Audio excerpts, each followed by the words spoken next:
नमस्कार दोस्तों, मैं हूं परविंदर सैनी। दोस्तों, कांग्रेस पार्टी में लगातार उठापटक देखने को मिल रही है। सिरसा से विधायक गोकुल सेतिया ने जहां पर एक बार फिर से मुख्यमंत्री नायब सैनी की तारीफ की, वहीं अब कांग्रेस पार्टी ने दिल्ली में 22 अप्रैल को एक बड़ी बैठक बुलाई है। हालांकि कांग्रेस पार्टी ने इस बैठक को लेकर अपना एजेंडा अलग बताया है, लेकिन सूत्र ये कह रहे हैं कि कहीं ना कहीं जिस तरीके से बार बार कांग्रेस के विधायक सीएम की तारीफ कर रहे हैं, तो अंदर खाने कुछ न कुछ खिचड़ी पक रही है। तो इसी विषय को लेकर हमारे साथ बातचीत करने के लिए आज राजनीतिक मामलों के जानकार वीरेंद्र राठी हमारे साथ मौजूद है। राठी साहब, आपका कार्यक्रम में स्वागत है। आपका बहुत बहुत धन्यवाद और सभी दर्शकों को मेरी तरफ से नमस्कार। राठी साहब, बड़े लंबे समय के बाद आपसे फिर स्टूडियो मुलाकात हो रही है। कार्यक्रम में व्यस्त रहने के कारण आप हमसे मुलाकात नहीं कर पाए, चर्चा नहीं कर पाए थे। तो राठी साहब, अब जिस तरीके से हम देख रहे हैं ये कि जो धुरी घूम रही है, गोकुल सेतिया हो या कुछ और कांग्रेस के नेता हैं, जिस तरीके से लगातार बार बार बीजेपी की तारीफ और खासकर सीएम नायब सैनी की तारीफ कर रहे हैं, तो क्या हम ये मान सकते हैं कि कांग्रेस पार्टी अंदर से टूट चुकी है? देखिए, कहीं न कहीं एक संकेत तो गोकुल सेतिया जी ने और दो कांग्रेस के और विधायकों ने पीछे दिया ही था जब वो मुख्यमंत्री के स्टेज पे गए और उन्होंने भूरी भूरी प्रशंसा बीजेपी सरकार की, उनके मुख्यमंत्री की। और कहीं न कहीं कांग्रेस को एक आंतरिक डर भी सताने लगा है कि ऐसा ना हो कि पार्टी के अंदर जिस प्रकार से महाराष्ट्र के अंदर शिवसेना टूटी थी या कांग्रेस टूटी थी, कि इसी प्रकार का खेल आने वाले निकट समय में हरियाणा प्रदेश के अंदर ना हो जाए। और दूसरा एक नाम मैं और जोड़ना चाहूँगा, हालांकि उसके ऊपर अभी बात करना थोड़ा सा गलत सा होगा, कि जिस प्रकार से विनेश फोगाट जी ने सदन के अंदर एक मांग रखी कि आपने मेरे को सम्मान देने का वायदा किया था, और मुख्यमंत्री महोदय ने, हरियाणा सरकार ने 3 मांग प्रस्ताव उनके सामने रखे कि आप किसी एक को आप चुनिए। उन्होंने एक को चुना।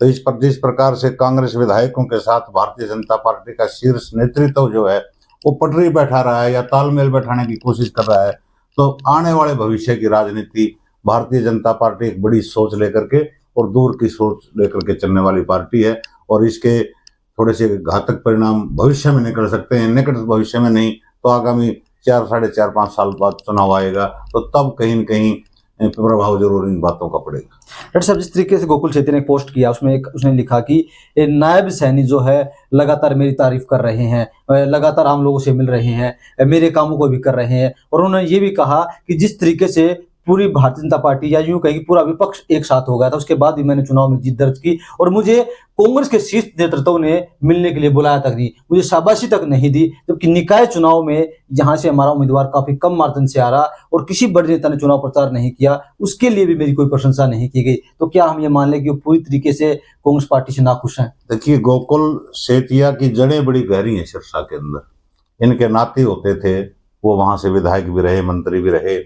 और पिछला चुनाव भी आप देखोगे, जब बतौर निर्दलीय प्रत्याशी गोकुल सेतिया जी ने वहां से लड़ा तो मात्र 700 वोटों के अंतर से वो आ रहे थे चुनाव गोपाल कांडा से, और अब की बार कांग्रेस पार्टी ने उनको टिकट दे दिया। तो कांग्रेस सवम में पार्टी गोकुल सेतिया वहां है लोगों के बीच में, इस प्रकार से वो आवाज उठाते रहे पिछले 5 साल के अंदर, तो उनका एक अपना वोट बैंक भी है। तो अब चाहते हैं कि इलाके की जनता के काम हों, और काम के लिए वो कह रहे हैं कि मुख्यमंत्री नायब सिंह सैनी के पास में जाता हूं तो मेरे काम वो कर रहे हैं। और कांग्रेस के अन्य विधायक ये कह रहे हैं कि हम तो विपक्ष में हैं, हमारे तो काम सरकार में हो ही नहीं रही या चल नहीं रही है। तो कहीं न कहीं कांग्रेस पार्टी ने एक समन्वय, एक तालमेल बैठाना पड़ेगा अपने 37 विधायकों के साथ। और ये स्थिति केवल कांग्रेस के अंदर नहीं है, थोड़ी सी भाजपा के अंदर भी कहीं न कहीं झोल है। जिस प्रकार से अनिल विज जी कैबिनेट मंत्री हैं, जिस प्रकार के बयान उनके आते रहे हैं कि मेरा तो बेशक मंत्री पद छीन जाए, एमएलए की कुर्सी कोई छीन नहीं सकता, मैं किसी मीटिंग में नहीं जाऊंगा या अपने हल्के से बाहर की समस्या नहीं सुनूंगा। और कहीं न कहीं पिछला जो विधानसभा सत्र था उसमें विधायकों के बीच में और एक मंत्री के बीच में जिस प्रकार की अमर्यादित भाषा, हम उसको कहेंगे, भाषा और शब्दबाण जो चले थे, वो भी उस पार्टी के अंदर भी, भाजपा के अंदर ठीक नहीं है।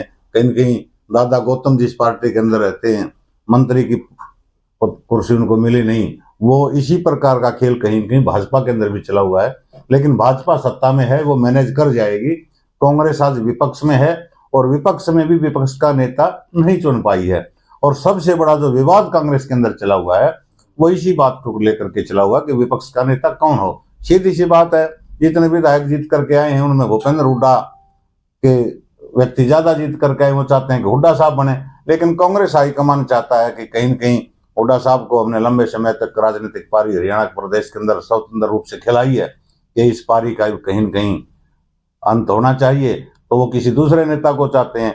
ये परिस्थिति आती है तो हुड्डा साहब के मन में एक प्रश्न ये उठता है कि अपने आदमी को ही मैं विपक्ष का नेता बनवाऊं। उसमें मैडम गीता भुक्कल का नाम हो सकता है, डॉक्टर रघुवीर खद्दान का नाम हो सकता है, निर्मल सिंह जी का नाम हो सकता है, अशोक अरोड़ा जी का नाम हो सकता है, कि चारों के चारों विधायक भूपेंद्र हुड्डा खेमे के गिने जाते हैं और कांग्रेस के अंदर सीनियर विधायक भी हैं, डिजर्व भी करते हैं। लेकिन हुड्डा साहब इस चीज को छोड़ नहीं पा रहे हैं, इस लालच को। वो कहीं न कहीं घुमा फिरा करके, उनके बेटे आज एमपी हैं, उनको तो आगे तो कर देंगे, लेकिन विपक्ष का नेता में तो उनके बेटे को तो नाम नहीं प्रपोज करवा सकते। तो कहीं न कहीं कांग्रेस पार्टी असमंजस की स्थिति में है। और एक लेटेस्ट जो 3-4 दिन पहले एक वीडियो वायरल हुई थी राहुल गांधी जी की, राहुल गांधी ने बड़े कड़े शब्दों में एक बात कांग्रेस के शीर्ष नेतृत्व, जो बड़े नेता अपने आप को मानते हैं, उनके बारे में स्पष्ट रूप से कहा था कि इसी की राजनीति मेरी पार्टी के लोग करने लग गए हैं। बड़े नेता अपने आप को मानते हैं लेकिन बूथ तक जितवा नहीं पाते हैं। और उन्होंने कहा कि संगठन बनाओ और संगठन में हम जिलाध्यक्ष को पावर देंगे। यानी कि निचले स्तर पर जब कांग्रेस के कार्यकर्ता को या पदाधिकारी को ताकत मिलेगी तो पार्टी कहीं न कहीं उठान पर आएगी। ये चीज राहुल गांधी जी को समझ में आ गई हरियाणा के बारे में। लेकिन कांग्रेस के जो 2 धड़े बने हुए हैं, जब उनको कोई भी नाम आप दे सकते हो, उन नेताओं को समझ में नहीं आई। डॉक्टर साहब, क्योंकि एक खबर ये भी निकल कर सामने आ रही है कि जिस तरीके से आजकल राहुल गांधी लगातार तमाम शहरों में तमाम कार्यक्रमों में शिरकत कर रहे हैं, लोग ये कह रहे हैं कि हुड्डा ने दीपेंद्र हुड्डा को फ्री हैंड कर दिया है कि आप हरियाणा के अंदर घूमिए और अपनी पकड़ को मजबूत कीजिए। तो क्या ये कोई बड़ा संकेत है कि दीपेंद्र हुड्डा को आगे किया जा सकता है, या कोई मंशा हो कुछ और है?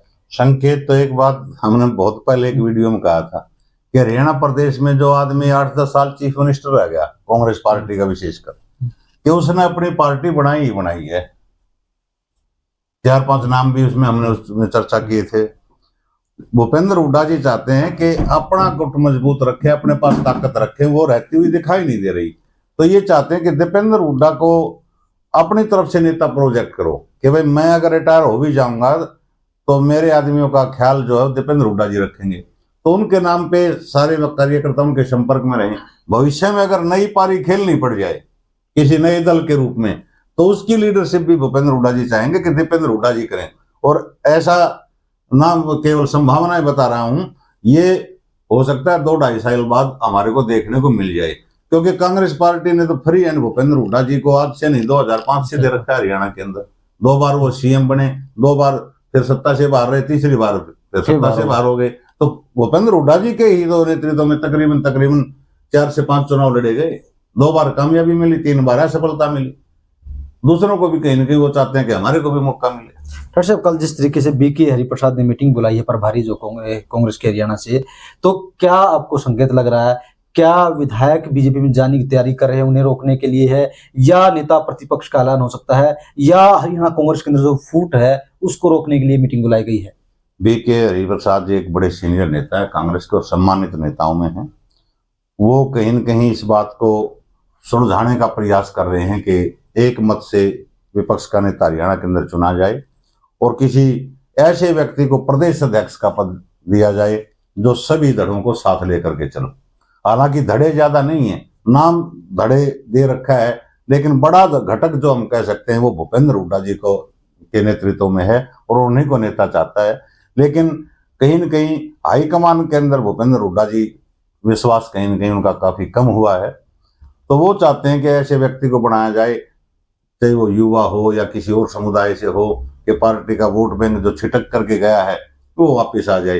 हालांकि पिछले चुनाव में देखोगे तो 1% से भी कम का फर्क था भारतीय जनता पार्टी के वोट परसेंटेज में और कांग्रेस के वोट परसेंटेज में। तो उसको कहीं न कहीं कवर करना चाहते हैं और बड़ा फैसला कांग्रेस पार्टी निकट भविष्य में या कल जो फैसला आएगा, चाहे विपक्ष के नेता का है या प्रदेश अध्यक्ष का है, हरियाणा के बारे में हो सकता है।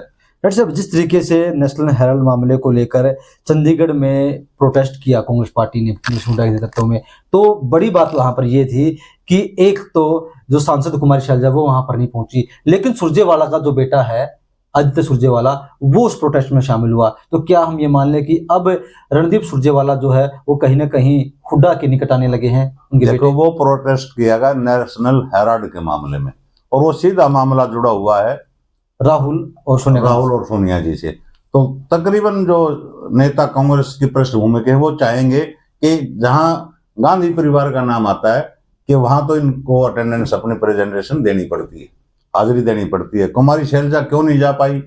वो सोनिया के काफी नजदीक है, हो सकता है कोई और काम हो या अपना स्पष्टीकरण वो दे चुकी हो। लेकिन सुरजेवाला जी के पल्ले कोई खास हरियाणा के अंदर नहीं है।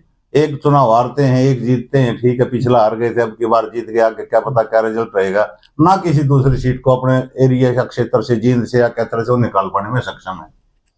तो हाँ, कुमारी शैलजा के अंदर जरूर मैं मानता हूँ जान है, वो अम्बाड़ा में डिजर्व करती हैं, अपने कार्यकर्ताओं की लंबी टीम है और सिरसा के अंदर है, दोनों जगह से सांसद रही हैं, पूरे हरियाणा के अंदर उनके नाम से एक वोट बैंक भी है।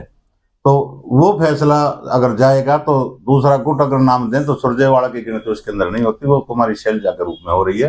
तो भूपेंद्र हुड्डा वर्सेस कुमारी शैलजा ये लड़ाई है, इसमें कौन बाजी मारेगा, कौन पिछड़ेगा, भविष्य के गर्भ की बात है।